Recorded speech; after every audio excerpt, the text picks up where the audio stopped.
안녕하세요. EPDTV의 EPD입니다. 금일 암호화폐 뉴스 관련돼서 안내를 해드리도록 하겠습니다.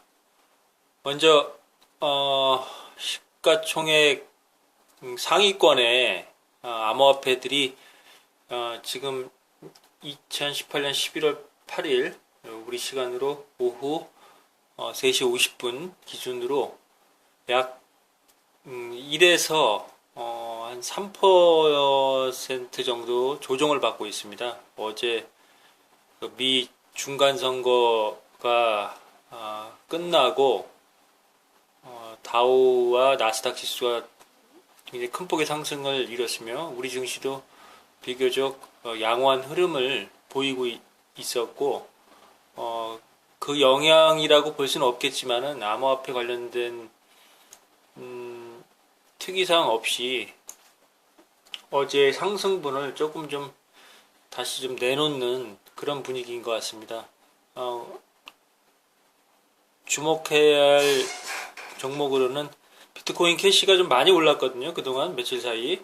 그래서 하락폭이 좀 다소 좀 크게 나타나고 있고 그 외에는 전반적으로 큰 조정 없이 다소 횡보를 보였던 것만큼 그 상승폭에 대한 한 30% 정도를 지금 다시 내뱉고 있는 것 같습니다. 미 중간선거 결과가 앞으로 트럼프 미 행정부의 대외 정책이라든지 외교 그리고 이제 국내외 경제 상황에 대한 부분들에 대해서 전망이 좀 나오고 있는데 저는 이번 미 중간선거의 결과가 집권당인 트럼프와 공화당 그리고 야당인 민주당이 서로 윈윈한 그런 결과가 아닌가 그렇게 보고 있습니다.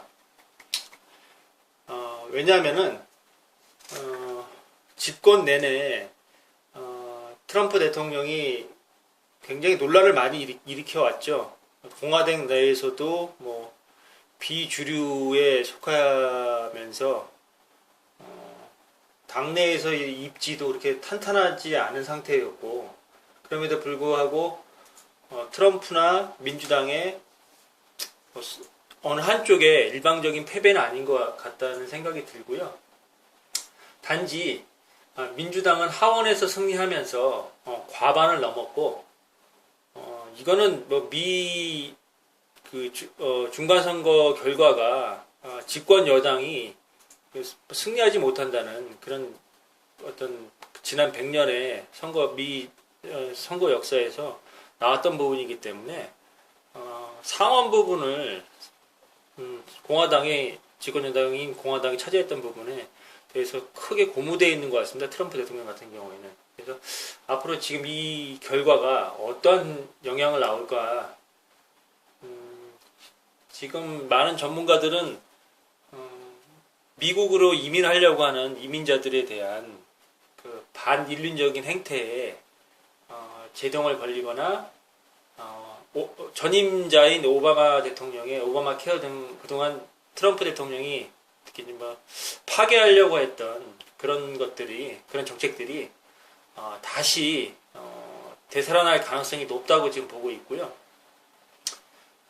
그리고 이제 국제 간의 뭐 기후 협약이라든지 그다음에 이런 상호 간의 신뢰 회복을 하는 그런 움직임이 점차 좀 상승하는 분위기로 전환이 될 거로 이렇게 보고 있습니다. 뭐 기후 협약이라든지 그동안 트럼프 대통령이 일방적으로 자국 이익 우선으로 이렇게 파기했던 국제 협약 같은 경우들이 다시 원대 복귀할 가능성을 높게 좀 보고 있고, 근데 문제는 우리한테 굉장히 큰 문제 중에 하나가 이제 북한 핵 문제에 대한 부분인데, 당장 북미 간의 고위급 회담에 대한 부분이 폼페이오하고 김영철 연기됐다는 게 바로 좀 뉴스에 나왔거든요. 이게 중간선거 끝 결과가 나오자마자 이 부분은 트럼프 대통령이 본인의 임기 앞으로 이제 2년 남아 있고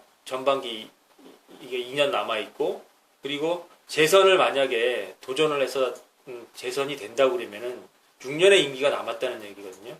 근데 그 기간 동안에 이 북한의 핵 문제, 한반도 관련된 문제들을 임기 내내 질질 루즈하고 아주 그냥 길게 끌고 갈 가능성이 높다고 이렇게 보고 있습니다.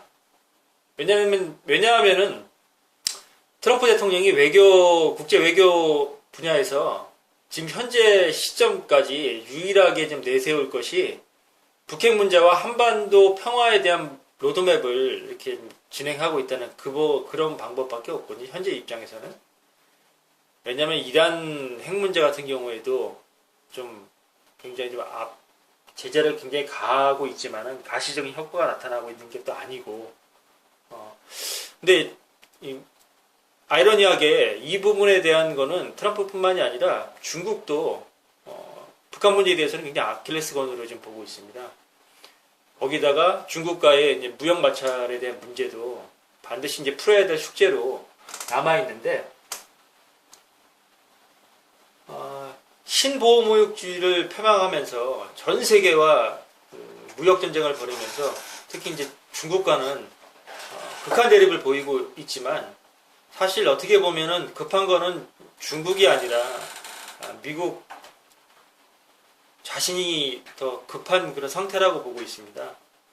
왜냐면은 미국으로서는 중국과의 어떤 무역 마찰로 시간을 계속 이렇게 딜레이 한다는 거에 대해서 도움이 되지는 않고 있다는 얘기거든요. 점점 이제 임계점에 한계가 다가오고 있고 그래서 이제 그거에 대한 반증으로 중간선거 직전에 중국의 이제 시진핑 주석과 대화모드로 이게 좀 어떤 이렇게 터닝 포인트 하는 그런 모습을 그릴 수밖에 없는 상황으로 갔던 거고, 그게 이번 중간선거에서도 그게 무리 없이 이렇게 진행이 됐던 걸로 보이고 있고요. 이제 통화 정책에 대한 기본적인 어떤 기조는 큰 변화의 흐름은 보이지 않겠지만은 미국의 그 무역 주요 경제국들 같은 경우에 대해서는 통화 가치의 절상을 요구할 걸로 보이고 있습니다. 그 대상이 이제 중국뿐만이 아니라 주요 파트너인 일본도 예외가 아니라는 것을 미 재무부 장관 문우신의 최근 발언에서도 확인할 수 있었고, 그 발언의 여파로 일본의 주가가 굉장히 크게 폭락을 했거든요. 그래서 미국 외의 다른 주요 국가들의 경제 대국들의 통화 가치 절상이 실질적으로 타국의 통화 가치가 절상이 되면은 상대적으로 미국의 달러 가치는 이제 평가 절하가 되게 되겠죠. 그런 과정을 보일 걸로 보고 있고요. 그동안에 국제 경제의 안정화되는 그 과정에서 중국과 미국의 대립이 필연적으로 이렇게 나올 수밖에 없었는데, 여기에는 일본도 굉장히 큰 딜레마에 빠질 걸로 지금 보이고 있습니다. 왜냐하면 얼마 전에 일본의 아베 총리가 중국을 방문해서 중국과의 큰 협력을 이렇게 보이는 그런 제스처를 보였는데, 이 부분이 오히려 미국의 트럼프 대통령에게는 굉장히 좀 현 시점에서 굉장히 불쾌하고 적절하게 받아들이지 않을 걸로 이렇게 보고 있거든요. 그래서 어떻게 하다 보면은 일본이 자충수에 몰릴 수도 있다는 그런 가능성을 전혀 배제할 수 없을 것 같습니다. 사실 오바마 대통령의 민주당 정부하고 또 현 트럼프 대통령의 공화당 정부가 어떻게 보면 굉장히 큰 차이를 보고 그 두 대통령과 정당의 캐릭터가 굉장히 큰 차이가 있다고 생각을 할 수도 있는데, 이 경제 정책에 대한 부분들은, 미국의 금리 인상 부분들은 트럼프 정부에서만 시작된 게 아니었거든요. 그래서 트럼프의 이제 재정 정책의 확대에 대한 부분, 연방준비은행의 금리 인상은 어떻게 보면은 어떻게 보면 이율 배반적인 그런 부분으로 보일 수도 있겠지만은 큰 흐름으로 본다고 그러면은 동일한 방향으로 지금 진행되고 있다고 그렇게 볼 수가 있을 것 같습니다. 근데 문제는 이게 우리한테는 이제 한반도 평화무드가 어떻게 지속이 될 것인가. 이 부분은 굉장히 좀 지속적으로 고민이 돼야 될 것 같고, 당분간은 오늘 뉴스에도 언급됐던 부분이 있는데, 트럼프 대통령이 김정은을 언제 만난다는 얘기를 안 했어요. 시점이 뭐 연말이다, 뭐 내년 초다, 뭐 그런 얘기가 나오다가 뭐 정확히 그 시점을 밝히지 않았다는 거는 이건 안 만날 수도 있다는 얘기거든요. 그러면 결국에는 한반도 해빙에 대한 그 기대가 근시일 안에는 이루어지기 어렵다고 봅니다. 지금 그거를 돌파하기 위해서 한국 정부의 문재인 대통령 같은 경우에는 김정은의 조기 서울 답방을 통한 어떤 그 분위기 반전을 노리고 있는데, 저는 김정은이 굳이 서울에 올 이유가 없다고 봅니다. 왜? 북미 간 정상회담, 2차 정상회담이 이루어지는 그런 사전의 로드맵이 이루어지지 않는다 그러면은 와서 그가 얻어갈 게 없거든요. 왜? 자명한 사실입니다. 미국의 대북한 제재는 핵무기의 북핵의 완전한 폐기와 이런 게 사전에 조율되지 않는다 그러면 이루어지지 않을 거고, 계속 그 대북 압박은 지속적으로 더 강화가 되진 않더라도 현 상황은 계속 유지가 될 거거든요. 그러면 김정은의 입장에서는 굉장히 어려운 상황에 빠져 있는 경우가 발생을 하는데, 거기에 대한 대안으로 다시 뭐 대륙간 탄도미사일의 발사 실험이라든지, 지금 남북 간의 어떤 그 평화 모드에 대한 거에 대한 도발이라든지, 대규모 군사훈련에 대한 어떤 이런 카드를 갖다가 쓸 수도 있겠지만은, 단기간에 그 부분을 했다고 하면은 그동안에 본인이 어떤 노력해왔던 그걸 일순간에 돌리게 되는 그런 상황이 발생하게 되거든요. 그동안 뭐 한 1년여 본인이 노력해왔던 그게 이제 도로나무 앞이 타버리 돼버리다 보니까 그 카드를 성급하게 쓰기도 쉽지 않다고 봅니다. 그래서 이제 우리가 생각하기에는 이게 좀 루즈하게 질질 끌고 간다고 그렇게 보는 게 맞을 것 같은데, 우리가 이제 암호화폐를 투자를 하고 있는 우리 입장에서는 이게 어떻게 될 것인가, 그 부분에 대해서는 한번 생각해 보자면은, 일단은 중국과의 무역 분쟁에 대한 부분들이 상대적으로 조기에 가시화가 될 가능성이 좀 높다고 봅니다. 그럼 지금 중국도 지금 내부의 문제가 굉장히 심각한 문제를 안고 있기 때문에 더 이상 미국과의 마찰을 통해서 그들이 얻을 수 있는 게 제한적이기 때문에, 그 부분은 미중 양 정상이 어느 정도 해결하는 수순으로 가지 않을까. 거기에 따라서 암호화폐 관련된 부분들도 중국 시장의 개방이라든지, 제가 며칠 전 제 방송에서도 언급했지만은 자국 화폐를 스테이블 코인, 자국 화폐와 1대1 어떤 특정 비율로 할 수 있는 코인의 발행을 통해서, 이게 비트코인을 대체하는, 비트코인은 이제 기축통화, 예를 들자 그러면 금과 같은 비축통화의 어떤 그 포지셔닝을 하고, 각국의 주요 국들의 자국 화폐, 미국은 달러가 될 거고, 중국은 위엔화가 되고, 일본은 엔화가 되고, 이렇게 1대1 가치로 전환이 되는 자국 발행 스테이블 코인이 나오는 시점이 암호화폐 시장에 어떤 변곡점이 될 수 있는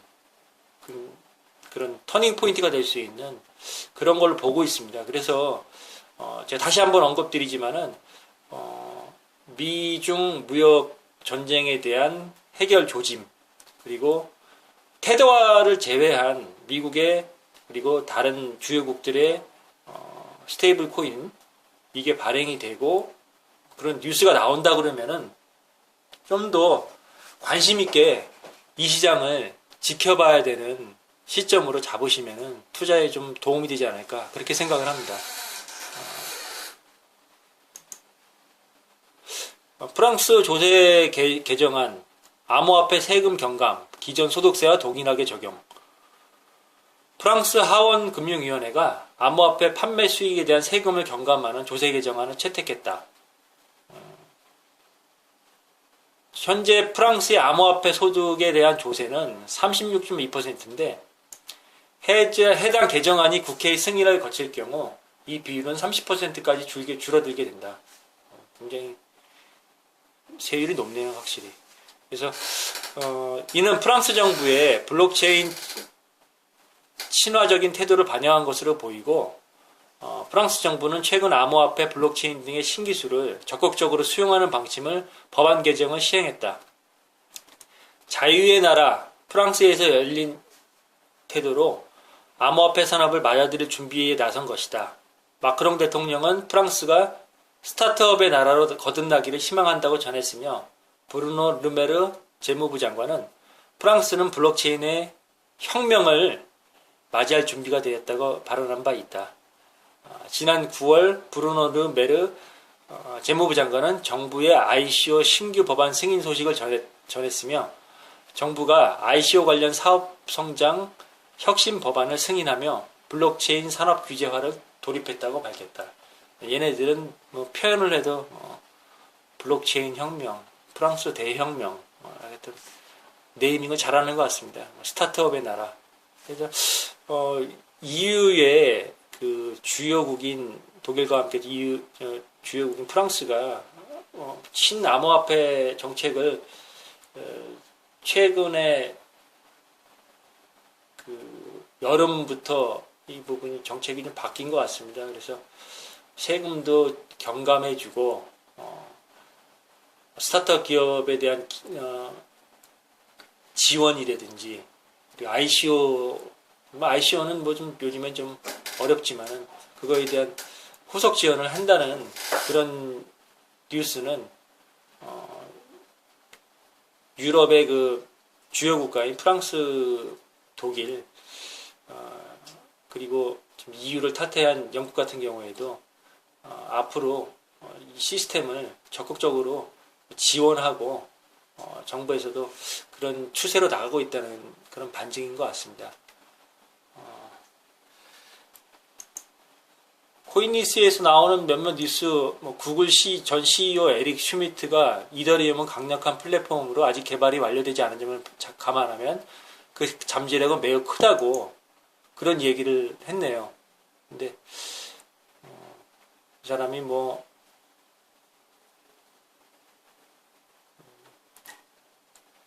비트코인 초기 투자자로 134억 달러의 자산을 보유하고 있다고 합니다. 그래서 현재 블록체인 기술이 과소평가가 됐다 그러면서 특히 이더리움에 대한 거는 이제 비즈니스와 사회 혁명을 일으킬 수 있는 큰 잠재력을 가지고 있다고 아주 긍정적인 얘기를 했는데 비트코인은 아직도 많이 보유하고 있는 것 같습니다. 이 사람 같은 경우에는. 네. 이제 이 사람이 얘기하는 것들은 특히 이제 프라이빗 뱅킹 거래에 대한 플랫폼이 매우 훌륭하다고 얘기했으며 앞으로도 이제 본인의 자녀하고 이제 이더리움이 채굴을 하고 어린 자녀하고 채굴을 하고 있다고 그런 얘기도 하면서 얘기를 하는데 글쎄요 구글이라는 대단한 기업의 전 CEO였던 사람이니까 이 사람이 거대한 자산을 갖고 있어서 앞으로 이제 암호화폐 시장에 어떤 방법으로 본인의 자산이라든지 동원 가능한 자산들을 자본들을 투입을 할 건지 한번 지켜보는 것도 나쁘지 않을 것 같습니다. 말레이시아 정부 현지 최초 블록체인 산업 영업 허가를 발급했다. 최근 말레이시아 정부가 현지 블록체인 산업 및 생태계 발전을 위해 국제결제 관련 블록체인 프로젝트 KJT 측에 첫 블록체인 산업 영업 허가를 발급한 걸로 나타났다. 싱가포르, 말레이시아, 몰타, 세이셸, 뉴질랜드, 한국 등 국가의 해당 국가의 라이센스 발급을 위한 독립운영센터 및 컨설턴트 커뮤니티를 구축할 계획이라고 밝혔다.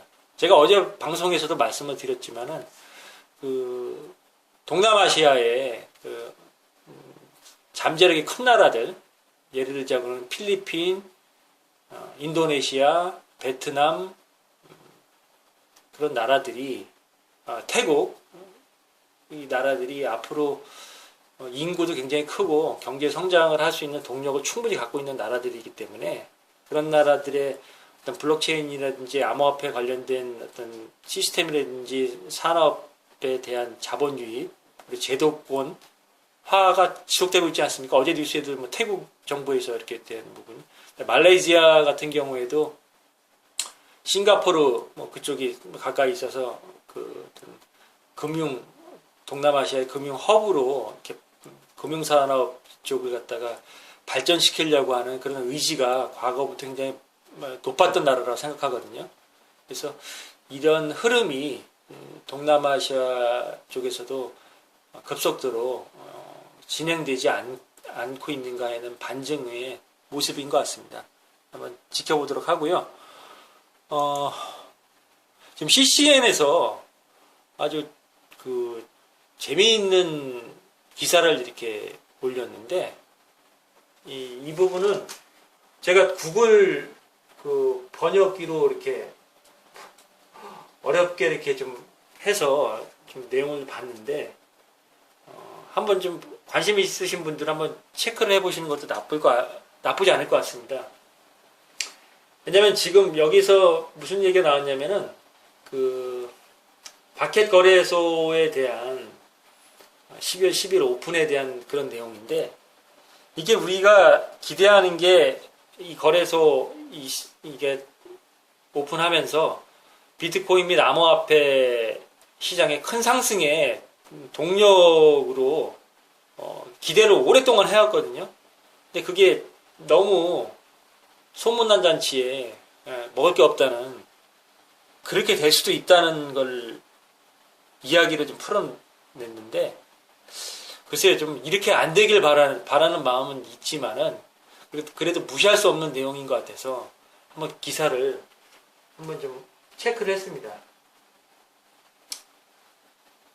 왜냐면은 바켓이 암호화폐에 있어서 왜 중요하다고 했던 이유가 미 뉴욕 증권거래소의 모기업인 IC의 지원으로 설립된 회사가 바켓이고 기관 투자자나 일반 투자자 및 그냥 단순한 소비자, 암호화폐를 소비하는 소비자들조차도 암호화폐를 거래할 수도 있고 그리고 그 해당 각각의 암호화폐를 저장할 수 있고 소비까지 이루어질 수 있는 어떤 거대한 플랫폼이라는 얘기거든요. 그동안에 없었던. 근데 이제 뭐 이런 내용들은 많이 나와 있으니까 저기 체크를 해보시면 되는 건데 여기에 세계 최대 주식 시장 운영자인 IC는 그 전통이나 실적에 있어서 타의 추종을 불허하고 있으면서 CFTC 즉 상품 선물거래위원회의 승인을 받아 선물 상품을 거래할 수 있는 능력을 스스로 입증했던 그런 회사이기 때문에 그 영향력이 그 어떤 기관이 이 시장에 들어온다고 보다도 굉장히 우위에 있다고 생각을 했기 때문에 굉장히 관심을 많이 가졌던 게 사실인데 이게 자체적으로 100개씩 실제 비트코인을 보관하고 제공한다는 그런 게 굉장히 긍정적으로 이렇게 작용하고 있으면서 이렇게 보관 서비스가 진행이 되게 되면 비트코인 공급 자체가 줄어들기 때문에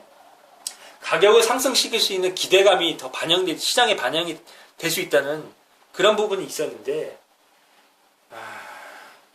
근데 시장에는 항상 빛이 있으면 어둠이 있고 장밋빛만 얘기한다는 거는 어떻게 보면 사기꾼이 될 수도 있다는 얘기거든요. 그래서 얘네가 지금 비트코인 선물 시장을 운영하려고 하는 그런 계획은 얘네들의 이제 이 비트코인 시장에 진입을 하면서의 첫 번째 목표인데, 이 계획이라는 게 항상 수정이 될 수 있는 거고, 그리고 만약에 이 첫 번째 스텝에서 이게 실패가 된다 그러면은 어떤 형태든지 바꿀 수 있다는 얘기거든요. 그 사업의 형태를 접을 수도 있고, 아니면 변형된 후순위에 있는 그런 우선순위가 바뀌어서 진행될 수 있다는 건데, 여기서 이제 큰 문제가 발생할 수 있다는 얘기입니다. 왜? 스타벅스나 마이크로소프트 같은 회사들하고 같이 연계했다 뭐 이렇게 얘기가 나와 있는데, 뚜렷하게 나와 있는 부분들이 없는데, 얘네들이 만약에 참여가 안 되고 니들이 실패했는데 우리가 굳이 저거 할 이유가 있어? 이렇게 된다고, 이런 일이 발생이 된다고 하게 되면은 우리 시장 참여자, 저희 같은 먼저 이 시장에 들어간 투자자들 입장에서는 굉장히 큰 실망감으로 다가올 수 있다는 얘기거든요. 그래서 이 신뢰 자체가 무너진다고 하게 되면은 이게 개장이 된다고 해서 비트코인과 기타 암호화폐가 급상승을 하고 장기적으로 우상향하는 그런 장밋빛 로드맵이 과연 진행이 될 것인가에 대한 회의를 품을 수 있다는 얘기입니다. 그래서 상대적으로 이 부분은 한번 명과 암이라는 그런 측면으로 한번 보시면 괜찮을 것 같고요. 이게 구글 번역기로 그래도 좀 이해하기 쉽게 좀 번역이 됐기 때문에 뭐 관심 있으신 분들은 한번 체크해 보시는 것도 나쁘지 않을 것 같습니다. 그럼 금일 암호화폐 관련 뉴스는 이것으로 마치도록 하겠고요. 제 뉴스가 여러분의 투자 활동에 도움이 되셨다 그러면은 구독 알림종, 좋아요, 그리고 공유 꼭 부탁드리겠습니다. 감사합니다.